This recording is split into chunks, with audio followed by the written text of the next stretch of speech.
எரேமியா தீர்க்கதரிசியின் புஸ்தகம் 17ஆம் அதிகாரம். யூதாவின் பாவம் இரும்பெழுத்தாணியினாலும் வைரத்தின் நுனியினாலும் எழுதப்பட்டு அவர்களுடைய இருதயத்தின் பலகையிலும் உங்கள் பலிபீடங்களுடைய கொம்புகளிலும் பதிந்திருக்கிறது. உயர்ந்த மேடுகளின் மேல் பச்சையான மரங்கள் அண்டையில் இருந்த அவர்களுடைய பலிபீடங்களையும் அவர்களுடைய தோப்புகளையும் அவர்கள் பிள்ளைகள் நினைக்கும்படி இப்படி செய்திருக்கிறது. வயல் நிலத்திலுள்ள என் மலையே, நீ உன் எல்லைகளிலெல்லாம் செய்த பாவத்து நிமித்தம் நான் உன் ஆஸ்தியையும் உன் எல்லா பொக்கிஷங்களையும் உன் மேடைகளையும் கூட சூறையிடுவிப்பேன். அப்படியே நான் உனக்கு கொடுத்த சுதந்திரத்தை நீதானே விட்டுவிட்டாய். நீ அறியாத தேசத்தில் உன்னை உன் சத்துருக்களுக்கு அடிமையுமாக்குவேன். என்றென்றைக்கும் எரியத்தக்க என் கோபத்தின் அக்கினியை மூட்டிவிட்டீர்களே. மனுஷன் மேல் நம்பிக்கை வைத்து மாம்சமானதை தன் புயபலமாக்கி கொண்டு கர்த்தரை விட்டு விலகுகிற இருதயமுள்ள மனுஷன் சபிக்கப்பட்டவன் என்று கர்த்தர் சொல்லுகிறார். அவன் அந்தரவெளியில் கரளையாய் போன செடியைப் போலிருந்து நன்மை வருகிறதை காணாமல் வனாந்தரத்தின் வறட்சியான இடங்களிலும் குடியில்லாத ஒவ்வொரு நிலத்திலும் தங்குவான்.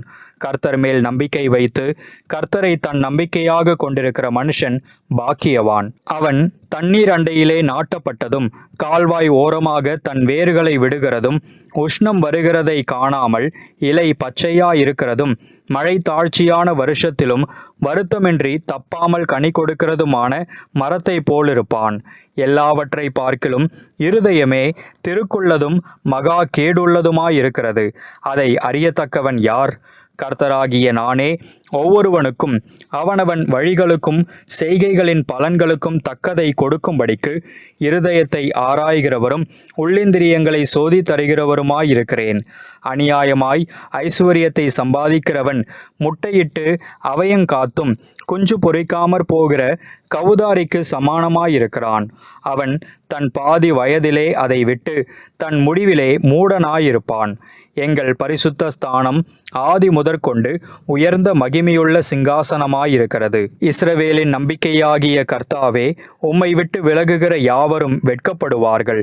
அவர்கள் ஜீவனுள்ள தண்ணீரின் ஊற்றாகிய கர்த்தரை விட்டு விலகி போனபடியால் உம்மை விட்டு அகன்று போகிறவர்களின் பெயர் புழுதியில் எழுதப்படும். கர்த்தாவே, என்னை குணமாக்கும், அப்பொழுது குணமாவேன். என்னை இரட்சியும், அப்பொழுது இரட்சிக்கப்படுவேன். தேவரீரே என் துதி. இதோ இவர்கள் என்னை பார்த்து, கர்த்தருடைய வார்த்தை எங்கே? அது இப்பொழுது வரட்டும் என்கிறார்கள். நானோ உம்மை பின்பற்றுகிற மேய்ப்பன். இதற்கு நான் மிஞ்சி நடக்கவில்லை. ஆபத்து நாளை விரும்புகிறதும் இல்லை என்று நீர் அறிவீர். என் உதடுகளிலிருந்து புறப்பட்டது உமக்கு முன்பாக செவ்வையாயிருந்தது. நீர் எனக்கு பயங்கரமாயிராதேயும். தீங்கு நாளில் நீரே என் அடைக்கலம். நான் வெட்கப்படாமல் என்னை துன்பப்படுத்துகிறவர்கள் வெட்கப்படுவார்களாக. நான் கலங்காமல் அவர்கள் கலங்குவார்களாக. தேவரீர் தீங்கு நாளை அவர்கள் மேல் வரப்பண்ணி இரட்டிப்பான நொறுக்குதலால் அவர்களை நொறுக்கும். கர்த்தர் என்னை நோக்கி, நீ போய் யூதாவின் ராஜாக்கள் வரத்தும் போக்குமாயிருக்கிற இந்த ஜனங்களின் புத்திரருடைய வாசலிலும் எருசலேமின் எல்லா வாசல்களிலும் நின்று கொண்டு அவர்களுடனே சொல்ல வேண்டியது என்னவென்றால், இந்த வாசல்களில் பிரவேசிக்கிற யூதாவின் ராஜாக்களும் எல்லா யூதரும் எருசலேமின் எல்லா குடிகளுமாகிய நீங்கள் கர்த்தருடைய வார்த்தையை கேளுங்கள். நீங்கள் ஓய்வு நாளில் சுமைகளை எடுத்து அவைகளை எருசலேமின் வாசல்களுக்குள் கொண்டு வராதபடிக்கும், ஓய்வு நாளில் உங்கள் வீடுகளிலிருந்து சுமையை வெளியே கொண்டு போகாதபடிக்கும், ஒரு வேலையையும் செய்யாதபடிக்கும் உங்கள் ஆத்துமாக்களுக்காக எச்சரிக்கையாயிருந்து நான் உங்கள் பிதாக்களுக்கு கட்டளையிட்டபடி ஓய்வு நாளை பரிசுத்தமாக்குங்கள் என்று கர்த்தர் சொல்லுகிறார். அவர்களோ கேளாமலும் தங்கள் செவிகளை சாயாமலும் போய் கேளாதபடிக்கும் புத்தியை ஏற்றுக்கொள்ளாதபடிக்கும் தங்கள் கழுத்தை கடினப்படுத்தினார்கள். நீங்களோவெனில் ஓய்வு நாளில் இந்த நகரத்தின் வாசல்களுக்குள்ளே சுமையை கொண்டு வராதபடிக்கும், ஓய்வு நாளில் ஒரு வேலையையும் செய்யாமல் அதை பரிசுத்தமாக்கும்படிக்கும் என் சொல்லை கேட்பீர்களானால், அப்பொழுது தாவீதின் சிங்காசனத்தில் உட்கார்ந்திருக்கிறவர்களும் இரதங்களின் மேலும் குதிரைகளின் மேலும் ஏறுகிறவர்களுமாகிய ராஜாக்களும் ராஜகுமாரர்களும் அவர்கள் பிரபுக்களும் யூதாவின் மனுஷரும் எருசலேமின் குடிகளும் இந்த நகரத்தின் வாசல்களுக்குள் பிரவேசிப்பார்கள். இந்த நகரமும் என்றைக்கும் குடியுள்ளதாயிருக்கும். யூதாவின் பட்டணங்களிலும் எருசலேமின் சுற்றுப்புறமான ஊர்களிலும் பென்யமீன் தேசத்திலும் பள்ளத்தாக்கான சீமையிலும் மலை நாட்டிலும் தெற்கிலுமிருந்து ஜனங்கள் சர்வாங்க தகனங்களையும் பலிகளையும் போஜன பலிகளையும் தூப வர்க்கங்களையும் ஸ்தோத்திர பலிகளையும் கர்த்தருடைய ஆலயத்துக்கு கொண்டு வருவார்கள். நீங்கள் ஓய்வு நாளை பரிசுத்தமாக்கும்படிக்கும் ஓய்வு நாளிலே சுமையை எருசலேமின் வாசல்களுக்குள் எடுத்து வராதிருக்கும்படிக்கும் என் சொல்லை கேளாமற் போனீர்களாகில் நான் அதன் வாசல்களில் தீ கொளுத்துவேன். அது எருசலேமின் அரமனைகளை பட்சித்தும் அவிந்து போகாதிருக்கும் என்று கர்த்தர் சொல்லுகிறார். எரேமியா தீர்க்கதரிசியின் புஸ்தகம் 18ஆம் அதிகாரம். கர்த்தரால் எரேமியாவுக்கு உண்டான வசனம். நீ எழுந்து குயவன் வீட்டிற்கு போ, அங்கே என் வார்த்தைகளை உனக்கு தெரிவிப்பேன் என்றார். அப்படியே நான் குயவன் வீட்டிற்கு போனேன். இதோ அவன் திரிகையினாலே வணைந்து கொண்டிருந்தான். குயவன் வணைந்து கொண்டிருந்த மண்பாண்டம் அவன் கையிலே கெட்டு போயிற்று. அப்பொழுது அதை திருத்தமாய் செய்யும்படிக்கு தன் பார்வைக்கு சரியாய் கண்டபடி குயவன் அதை திரும்ப வேறே பாண்டமாக வணைந்தான். அப்பொழுது கர்த்தருடைய வசனம் எனக்கு உண்டாகி, அவர், இஸ்ரவேல் குடும்பத்தாரே, இந்த குயவன் செய்தது போல நான் உங்களுக்கு செய்யக்கூடாதோ என்று கர்த்தர் சொல்லுகிறார். இதோ இஸ்ரவேல் வீட்டாரே, களிமண் குயவன் கையில் இருக்கிறது போல நீங்கள் என் கையில் இருக்கிறீர்கள்.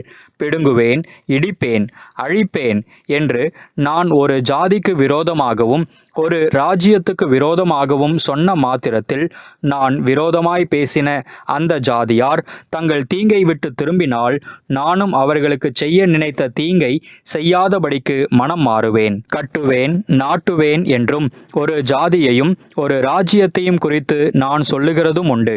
அவர்கள் என் சத்தத்தை கேளாமல் என் பார்வைக்கு பொல்லாப்பானதை செய்வார்களானால் நானும் அவர்களுக்கு அருள் செய்வேன் என்று சொன்ன நன்மையை செய்யாதபடிக்கு மனம் மாறுவேன். இப்பொழுதும் நீ யூதாவின் மனுஷரையும் எருசலேமின் குடிகளையும் நோக்கி, இதோ நான் உங்களுக்கு விரோதமாக ஒரு தீங்கை உருப்படுத்தி உங்களுக்கு விரோதமாக ஒரு காரியத்தை யோசிக்கிறேன். ஆகையால் உங்களில் ஒவ்வொருவரும் தன் தன் பொல்லாத வழியை விட்டு திரும்பி உங்கள் வழிகளையும் உங்கள் கிரியைகளையும் சீர்படுத்துங்கள் என்று கர்த்தர் உரைக்கிறார் என்று சொல். ஆனாலும் அவர்கள், அது கூடாத காரியம், நாங்கள் எங்கள் யோசனைகளின்படியே நடந்து அவரவர் தம் தம் பொல்லாத இருதயத்தினுடைய கடினத்தின்படியே செய்வோம் என்கிறார்கள். ஆகையால் கர்த்தர் சொல்லுகிறார், இப்படிப்பட்டவைகளை கேள்விப்பட்டவன் யார் என்று புறஜாதிகளுக்குள்ளே விசாரித்து பாருங்கள். மிகவும் திடுக்கிடத்தக்க காரியத்தை இஸ்ரவேல் என்னும் கன்னிகை செய்கிறாள். லீபனோனின் உறைந்த மழை வயல்வெளியின் கண்மலையிலிருந்து அற்றுப்போகிறதுண்டோ? ஓடி வருகிற அந்நிய தேசத்து குளிர்ந்த தண்ணீர்கள் வடிந்து போகிறதுண்டோ? என் ஜனங்களோ என்னை மறந்து மாயையான விக்கிரகங்களுக்கு தூபம் காட்டுகிறார்கள். செப்பனிடப்படாத பாதைகளிலும் வழியிலும் அவர்கள் நடக்கும்படி அவைகள் அவர்களை பூர்வ பாதைகளாகிய அவர்களுடைய வழிகளிலிருந்து இடரும்படி செய்கிறது. நான் அவர்களுடைய தேசத்தை பாழாக்கவும் என்றென்றைக்கும் ஈசலிட்டு நிந்திக்கும் நிந்தையாக்கவும் செய்யும்படி இப்படி செய்கிறார்கள். அதை கடந்து போகிறவன் எவனும் பிரமித்து தன் தலையை துலுக்குவான். கொண்டல் காற்று பறக்கடிக்குமா போல் நான் அவர்களை அவர்கள் சத்துருக்களுக்கு முன்பாக பறக்கடிப்பேன். அவர்களுடைய ஆபத்தின் நாளிலே என் முகத்தை அல்ல என் முதுகை அவர்களுக்கு காட்டுவேன் என்று சொல் என்றார். அதற்கு அவர்கள், எரேமியாவுக்கு விரோதமாக ஆலோசனை செய்வோம் வாருங்கள். ஆசாரியரிடத்திலே வேதமும் ஞானிகளிடத்திலே ஆலோசனையும் தீர்க்கதரிசிகளிடத்திலே வசனமும் ஒழிந்து போவதில்லை. இவன் வார்த்தைகளை நாம் கவனியாமல் இவனை நாவினாலே வெட்டி போடுவோம் வாருங்கள் என்றார்கள். கர்த்தாவே, நீர் என்னை கவனித்து என்னோடே வழக்காடுகிறவர்களின் சத்தத்தை கேளும். நன்மைக்கு தீமையை சரிக்கட்டலாமோ? என் ஆத்துமாவுக்கு படுகுழியை வெட்டுகிறார்களே. உம்முடைய உக்கிரத்தை அவர்களை விட்டு திருப்பும்படிக்கு நான் அவர்களுக்காக நன்மையை பேச உமக்கு முன்பாக நின்றதை நினைத்தருளும். ஆகையால் அவர்களுடைய பிள்ளைகளை பஞ்சத்துக்கு ஒப்பு கொடுத்து அவர்களை பட்டயத்துக்கு இரையாக்கிவிடும். அவர்கள் மனைவிகள் பிள்ளைகள் அற்றவர்களும் விதவைகளுமாகி அவர்கள் புருஷர்கள் கொலை செய்யப்பட்டு அவர்கள் வாலிபர்கள் யுத்தத்திலே பட்டய வெட்டால் மடிய கடவர்கள். நீர் சடிதியில் அவர்கள் மேல் இராணுவத்தை வரப்பண்ணுகையால் கூக்குரல் அவர்கள் வீடுகளிலிருந்து கேட்கப்பட கடவது. என்னை பிடிக்க படுகுழியை வெட்டி என் கால்களுக்கு கண்ணிகளை வைத்தார்களே. ஆனாலும் கர்த்தாவே, அவர்கள் எனக்கு விரோதமாய் செய்யும் கொலைபாதக யோசனையை எல்லாம் நீர் அறிவீர். அவர்களுடைய அக்கிரமத்தை உமது கண்ணுக்கு மறைவாக மூடாமலும் அவர்கள் பாவத்தை குலைக்காமலும் இருப்பீராக. அவர்கள் உமக்கு முன்பாக கவிழ்க்கப்பட கடவர்கள். உமது கோபத்தின் காலத்திலே இப்படி அவர்களுக்கு செய்யும். எரேமியா தீர்க்கதரிசியின் புஸ்தகம் 19ஆம் அதிகாரம். கர்த்தர் சொன்னது: நீ போய் குயவன் வேலையான ஒரு கலசத்தை கொண்டு ஜனத்தின் மூப்பரிலும் ஆசாரியர்களின் மூப்பரிலும் சிலரை கூட்டிக் கொண்டு கிழக்கு வாசலுக்கு எதிரான இன்னோமுடைய குமாரனின் பள்ளத்தாக்கிலே புறப்பட்டு போய் நான் உன்னோடே சொல்லும் வார்த்தைகளை அங்கே பிரசித்தப்படுத்து. நீ அவர்களை நோக்கி, யூதாவின் ராஜாக்களே, எருசலேமின் குடிகளே, கர்த்தருடைய வார்த்தைகளை கேளுங்கள். இஸ்ரவேலின் தேவனாகிய சேனைகளின் கர்த்தர் சொல்லுகிறார்: இதோ, நான் இந்த ஸ்தலத்தின் மேல் ஒரு பொல்லாப்பை வரப்பண்ணுவேன். அதை கேட்கிற யாவருடைய காதுகளிலும் அது தொனித்து கொண்டிருக்கும். அவர்கள் என்னை விட்டுவிட்டு இந்த ஸ்தலத்தை அந்நிய ஸ்தலமாக்கி தாங்களும் தங்கள் பிதாக்களும் யூதாவின் ராஜாக்களும் அறியாதிருந்த அந்நிய தேவர்களுக்கு அதிலே தூபம் காட்டி இந்த ஸ்தலத்தை குற்றமில்லாதவர்களின் இரத்தத்தினாலே நிரப்பினபடியினாலும் தங்கள் பிள்ளைகளை பாகாலுக்கு தகன பலிகளாக தகனிக்கும்படி பாகாலின் மேடைகளை கட்டினபடியினாலும் இப்படி வரப்பண்ணுவேன். இவைகளை நான் கற்பித்ததும் இல்லை, சொன்னதும் இல்லை. இவைகள் என் இருதயத்தில் தோன்றினதும் இல்லை. ஆகையால் இதோ, நாட்கள் வரும், அப்பொழுது இந்த ஸ்தலம் தோப்பேத் என்றும் இன்னோமுடைய குமாரனின் பள்ளத்தாக்கென்றும் இனி சொல்லப்படாமல் சங்கார பள்ளத்தாக்கென்று சொல்லப்படும்.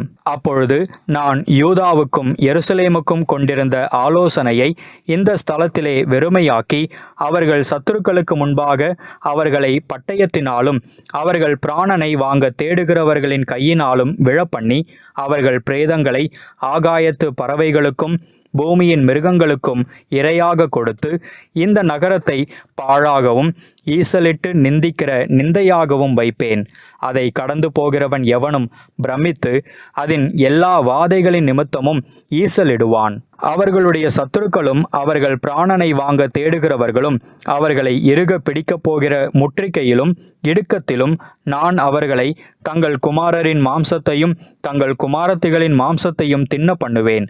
அவனவன் தனக்கு அடுத்தவனுடைய மாம்சத்தை தின்பான் என்று கர்த்தர் சொல்லுகிறார் என்று நீ சொல்லி உன்னோடே கூட வந்த மனுஷருடைய கண்களுக்கு முன்பாக அந்த கலசத்தை உடைத்து போட்டு அவர்களை நோக்கி, திரும்ப செப்பனிடப்படக்கூடாத குயவனுடைய மண்பாண்டத்தை உடைத்து போட்ட வண்ணமாக நான் இந்த ஜனத்தையும் இந்த நகரத்தையும் உடைத்து போடுவேன். புதைக்கிறதற்கு இடமில்லாததினால் தோப்பேத்திலே சவங்களை புதைப்பார்கள் என்று சேனைகளின் கர்த்தர் சொல்லுகிறார். இவ்விதமாக நான் இந்த ஸ்தலத்துக்கும் இதன் குடிகளுக்கும் செய்து இந்த நகரத்தை தோப்பேத்துக்கு சரியாக்குவேன்.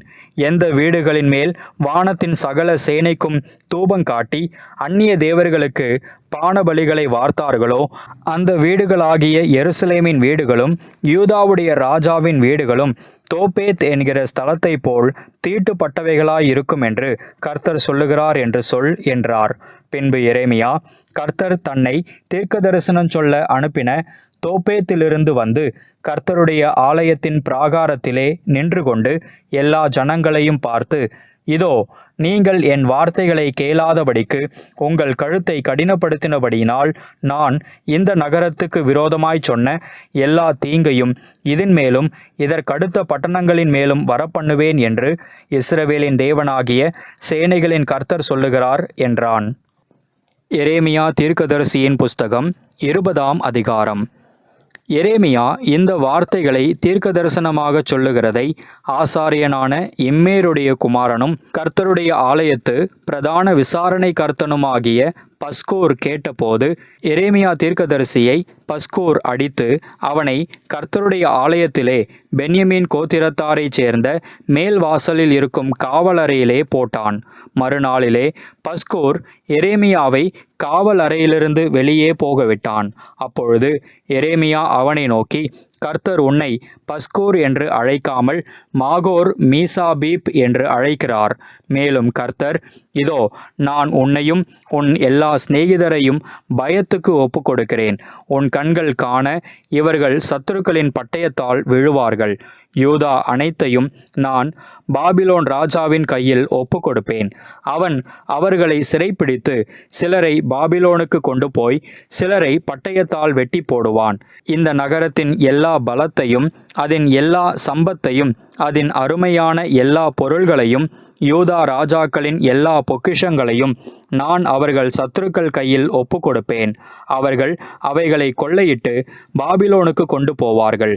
பஸ்கூரே, நீயும் உன் வீட்டில் வாசமாயிருக்கிற யாவரும் சிறைப்பட்டு போவீர்கள். நீயும் உன் கள்ள தீர்க்க தரிசனத்துக்கு செவி கொடுத்த உன் சிநேகிதர் யாவரும் பாபிலோனுக்கு போய் அங்கே மரித்து அங்கே அடக்கம் பண்ணப்படுவீர்கள் என்று சொல்லுகிறார் என்றான். கர்த்தாவே, என்னை இணங்க பண்ணினீர், நான் இணங்கினேன். நீர் என்னிலும் பலத்தவராயிருந்து என்னை மேற்கொண்டீர். நாள்தோறும் நகைப்புக்கு இடமானேன். எல்லாரும் என்னை பரிகாசம் பண்ணுகிறார்கள். நான் பேசினது முதற்கொண்டு கதறுகிறேன். கொடுமை என்றும் பாழ்கடிப்பென்றும் சத்தமிட்டு கூறுகிறேன். நான் கூறின கர்த்தருடைய வார்த்தை நாள்தோறும் எனக்கு நிந்தையும் பரிகாசமும் ஆயிற்று. ஆதலால் நான் அவரை பிரஸ்தாபம் பண்ணாமலும் இனி கர்த்தருடைய நாமத்திலே பேசாமலும் இருப்பேன் என்றேன். ஆனாலும் அவருடைய வார்த்தை என் எலும்புகளில் அடைபட்டு எரிகிற அக்கினியைப் போல் என் இருதயத்தில் இருந்தது. அதை சகித்து இளைத்து போனேன். எனக்கு பொறுக்கக்கூடாமற் போயிற்று. அநேகர் சொல்லும் அவதூறை கேட்டேன். பயம் சூழ்ந்திருந்தது. அறிவியுங்கள், அப்பொழுது நாங்கள் அதை அறிவிப்போம் என்கிறார்கள். என்னோடே சமாதானமாயிருந்த அனைவரும் நான் தவறி விழும்படி காத்திருந்து ஒருவேளை இணங்குவான், அப்பொழுது அவனை மேற்கொண்டு அவனில் குரோதம் தீர்த்து கொள்வோம் என்கிறார்கள். கர்த்தரோ பயங்கரமான பராக்கிரமசாலியாய் என்னோடு இருக்கிறார். ஆகையால் என்னை துன்பப்படுத்துகிறவர்கள் மேற்கொள்ளாமல் இடறுவார்கள். தங்கள் காரியம் வாய்க்காதபடியால் மிகவும் வெட்கப்படுவார்கள்.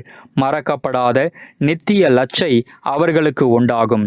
ஆனாலும் நீதிமானை சோதித்தறிந்து உள்ளிந்திரியங்களையும் இருதயத்தையும் பார்க்கிற சேனைகளின் கர்த்தாவே, நீர் அவர்களுக்கு நீதியை சரிக்கட்டுகிறதை காண்பேனாக. என் காரியத்தை உம்மிடத்தில் சாட்டிவிட்டேன். கர்த்தரை பாடுங்கள், கர்த்தரை துதியுங்கள். அவர் எளியவனுடைய ஆத்துமாவை பொல்லாதவர்களின் கைக்கு தப்புவிக்கிறார். நான் பிறந்த நாள் சபிக்கப்படுவதாக. என் தாயார் என்னை பெற்ற நாள் ஆசீர்வதிக்கப்படாதிருப்பதாக. உமக்கு ஒரு ஆண் பிள்ளை பிறந்ததென்று என் தகப்பனுக்கு நற்செய்தியாக அறிவித்து அவனை மிகவும் சந்தோஷப்படுத்தின மனுஷன் சபிக்கப்பட கடவன். அந்த மனுஷன் கர்த்தர் மனம் மாறாமல் கவிழ்த்து போட்ட பட்டணங்களைப் போலிருந்து காலமே அலறுதலையும் மத்தியான வேளையிலே கூக்குரலையும் கேட்க கடவன். என் தாயார் எனக்கு பிரேத குழியும் நான் என்றைக்கும் பிரசவியாத சூளுமாய் இருக்கத்தக்கதாக கற்பத்திலே நான் கொலை செய்யப்படாமற் போனதென்ன? நான் வருத்தத்தையும் சஞ்சலத்தையும் கண்டு என் நாட்கள் வெட்கமாய் கழியும்படிக்கு நான் கற்பத்திலிருந்து வெளிப்பட்டதென்ன?